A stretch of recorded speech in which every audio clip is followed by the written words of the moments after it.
I'll start with a couple of sentences that the host can use as a verbal hook, then build the countdown structure the title promises.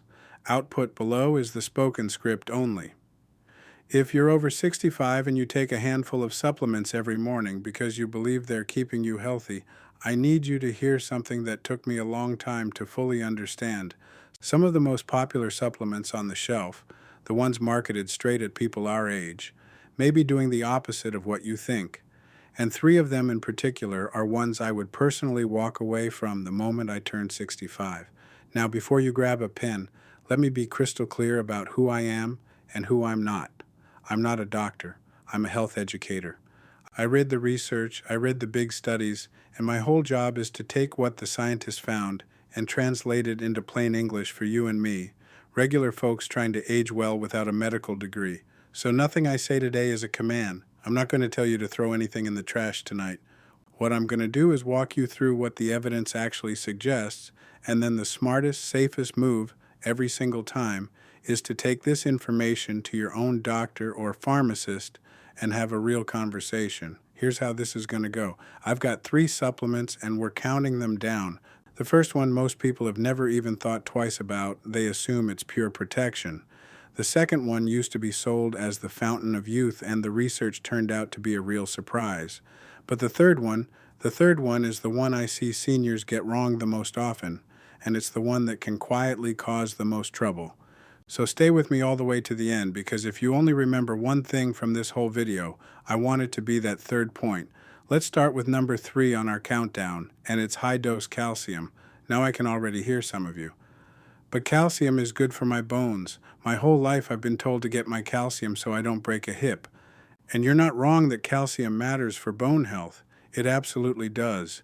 The question isn't whether you need calcium. The question is whether you need it in a big concentrated pill on top of the calcium you're already getting from your food. Here's what the research started to uncover.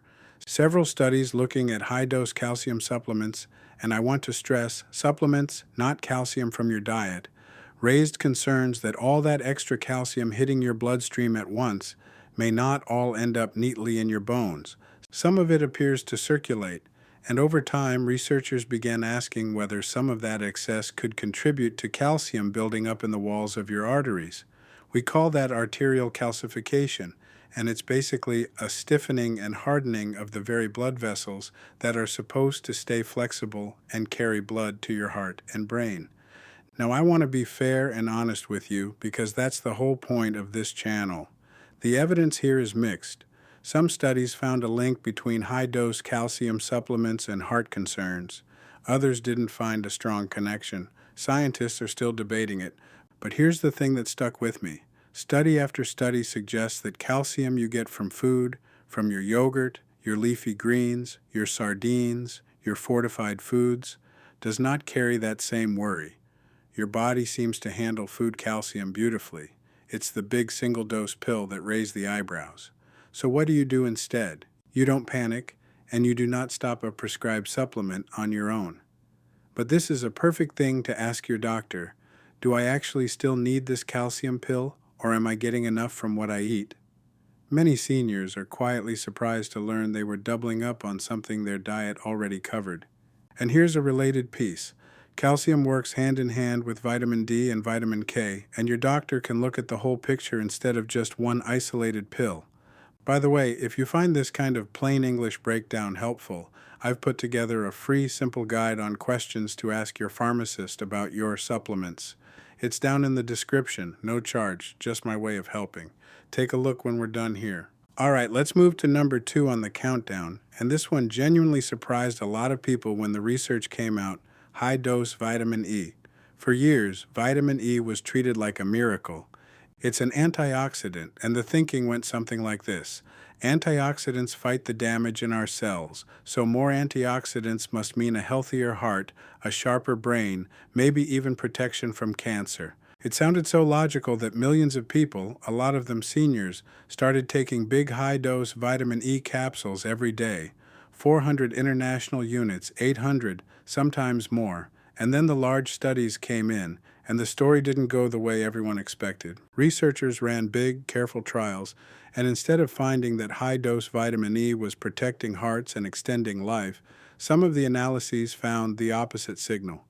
One large review that pulled together many studies suggested that high doses of vitamin E, generally in that 400 IU and above range dose, were actually linked to a higher risk of dying from any cause over the study period, not a lower one. That's not what anybody wanted to hear after buying it for a decade. There were also concerns raised about vitamin E and bleeding risk, because vitamin E can have a mild blood-thinning effect. And this matters enormously for our age group, because a lot of us over 65 are already taking something that affects bleeding, maybe a daily aspirin, maybe a prescription blood thinner like warfarin or one of the newer ones. Stack a high-dose vitamin E on top of a blood thinner, and you may be adding a risk your doctor doesn't even know about, because so many people never mention their supplements at their appointments. That's the trap with vitamin E, and so many of these analysts, they feel harmless because they're natural and sold right next to the vitamins. But natural and high dose are two very different things, and your body knows the difference. So again, what's the move? It's not fear. The small amount of vitamin E you get naturally from food, from nuts, seeds, vegetable oils, leafy greens, that's part of a healthy diet, and nobody's worried about that. The concern is the big isolated capsule. So this is another conversation for your doctor. I'm taking high-dose vitamin E. Do I actually need this, especially with the other medications I'm on? And please, never stop a supplement or a medication on your own without talking to them first. The point is the conversation, not a snap decision in your kitchen. Now stay with me, because here comes number one. The supplement I see seniors get wrong more than any other, and the one with the quietest, sneakiest risk of all. This is the one I really want you to remember. Number one is excess iron when you don't actually have an iron deficiency. Here's why this one is so tricky. When you were younger, iron was almost always treated as a good thing, especially for women before menopause, who lose iron every month and often run low. So a lot of people carry that belief into their later years. Iron gives me energy, iron builds my blood, more iron is better, and they keep taking an iron supplement or a multivitamin loaded with iron for years and years out of habit. But here's what changes after we age, and it's a big one. Most older men and most women past menopause are no longer losing blood the way they used to, and our bodies have no good way to get rid of extra iron. Think about that. There's no built-in exit door for iron. Whatever you take in that you don't use, your body tends to store. And it stores it in your organs, your liver, your heart, sometimes your pancreas. Over years, research suggests that iron overload can contribute to damage in those very organs. It's been linked to liver problems, to issues with the heart, and to blood sugar trouble. And here's the part that makes it genuinely dangerous to guess on your own. Low iron and high iron can feel exactly the same on the surface. Fatigue, weakness, just feeling run down.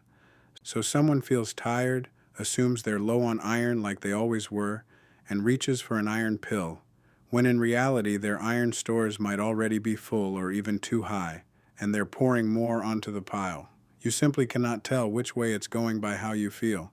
The only way to know is a blood test, a simple one your doctor can order that looks at your iron levels and something called ferritin, which shows how much iron you've got in storage. That's why iron is number one on my list. It's not that iron is bad, it's essential. You'd die without it. It's that taking it blindly, without knowing your numbers, after the age of 65, is a real gamble with no upside if you're not actually deficient. If you are low, your doctor will tell you an iron can help a great deal. But that's their call to make with a test in hand, not a guess made at the supplement aisle. So if you take only one action after this video, let it be this. Before you swallow one more iron pill or one more multivitamin with iron in it, ask your doctor to simply check your iron and ferritin levels. It's one of the easiest tests there is, and it takes all the guesswork out. Let me tie these three together because there's a thread running through all of it. Calcium, vitamin E, iron, every one of them is genuinely good for you in the right amount, usually from food, in the right person. The trouble starts with high doses, in pill form. taken out of habit, without anyone actually checking whether you still need them. That's the real lesson here, and it applies to almost every supplement in your cabinet, not just these three. So, here's my honest, practical suggestion. Go gather up every supplement bottle you own, every vitamin, every mineral, every senior formula, and put them in a bag. Bring that bag to your next doctor or pharmacist visit and just ask, which of these do I actually still need at my age, and which might be doing more harm than good? That single conversation might be the most valuable thing you do for your health all year, and it costs you nothing. And like I mentioned, I've left that free list of questions to ask your pharmacist down in the description to make that conversation easier. Grab it if it helps. Let me leave you with this. Aging well isn't about taking more pills, more bottles, more just in case. Very often it's about taking less, but taking the right things and knowing your own numbers instead of guessing. The people I see thriving in their 70s and 80s aren't the ones with the fullest medicine cabinet. They're the ones who ask good questions and work with someone who knows their whole picture. Now I have to remind you, because it matters and because I care, everything I've shared today is general educational information, not medical advice. I'm not your doctor, and I haven't seen your chart or your blood work. Please don't start or stop anything based on a video, including this one. Take what you learned here, write down your questions, and bring them to the person who actually knows your health. Thank you for spending this time with me today. Take good care of yourself, be gentle with yourself, and I'll see you in the next one.